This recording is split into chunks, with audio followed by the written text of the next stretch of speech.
What is the problem now? We talk about tolerance.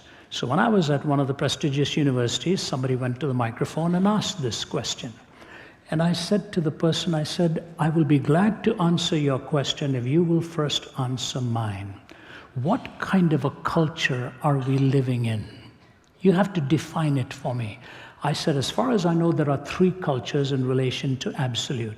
The first culture is called a Theonomos culture, where the law of God is supposedly so embedded into our hearts that we all emotively or otherwise think in the same categories. Once upon a time, we would talk about the natural law in those categories, natural law. We believe these truths to be self-evident. The early framers believed in the natural law. We don't believe in natural law anymore, but we used to talk about it, and that's a Theonomos culture. Theos, God, nomos, law. Sometimes the Indian culture will get close to that. It's not always the case, but they sort of, dharti ke aadmi is what they will say. We are people of the soil.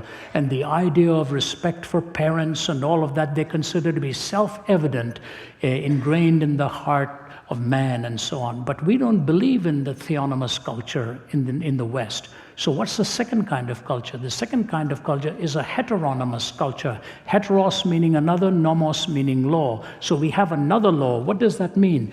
The mainstream of the culture is dictated to by the leadership at the top.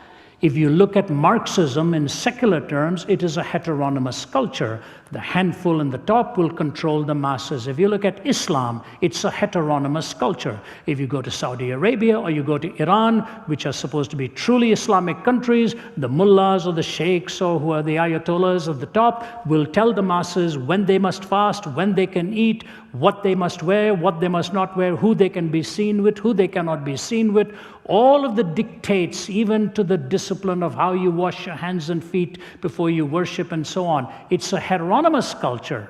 The few at the top dictate it for the masses below. So I looked at the question and I said, are we a theonomous culture? He said, no. I said, are we a heteronomous culture? He said, no, we don't want the few to dictate it for the many. I said, so that leaves us with the third, which is an autonomous culture. Autos meaning self, nomos meaning law, which means each person dictates their own moral prerogatives in the sense. I said, are we an autonomous culture? He said, yes. I said, all right, now tell me this.